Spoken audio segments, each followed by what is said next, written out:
শুরুতেই বলি ভিডিওটা কিন্তু একটু বড়। যার সময় আছে সে দেখবেন, যার সময় নাই সে না দেখলে স্কিপ করে চলে যাবেন।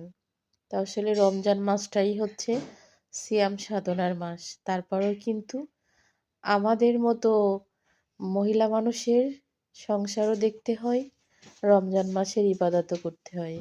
তো আমার ইচ্ছা আছে যে আমি রমজান মাসে কোথাও বাসা থেকে বের হব না। সেই ইচ্ছা মতো আমি সবকিছু কিনলাম। কারণ আমার যে বাজার ছিল আমি কিন্তু পুরা রমজান মাস উঠাতে পারতাম। কারণ আমি ১ মাস বাজার করলে ২ মাস কিন্তু আমি চোখ বন্ধ করে খেতে পারি। তারপরও সবকিছু এক্সট্রা নিয়ে আসলাম যাতে আমার রোজার মাসে বাসা থেকে বের হওয়া না লাগে। যেহেতু আমারই সব করতে হয়।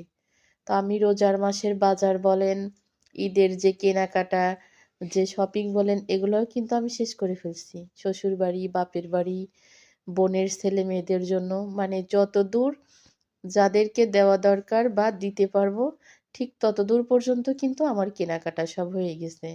এমনকি আমার ছেলে-মেয়েদের জন্যও কিন্তু হয়ে গেছে। আমার নিয়ত আছে রমজান মাসে আমি আর বেরোবো না। তো এখানে এগুলো হচ্ছে গরম মসলা।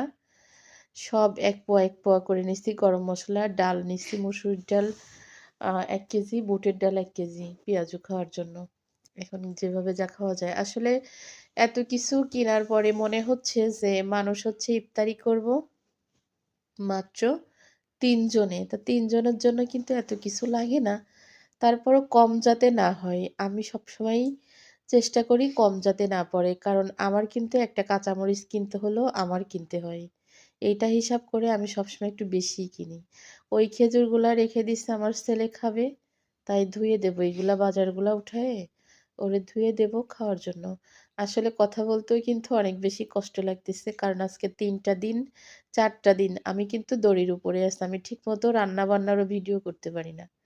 এই যে দুপুরি মাছ, গোশ, তারপরে মুরগি এগুলা কাটাকাটি করেছি। সময়ের অভাবে কিন্তু আমি একটুও ভিডিও করতে পারিনি। তারপরে আবার আরেকটু ইফতারি দেব। মানে আমার ওইভাবে দেওয়ার সামর্থ্য নেই। তবে সবসময়ের জন্যই আমি নিয়ত করি যে আমাদের ভিতরে যারা আছে, যাদেরকে দেওয়া দরকার, আমি আগে আমার আপনজনদেরকে দিই। তারপরে যদি থাকে তাহলে বাইরে দিই।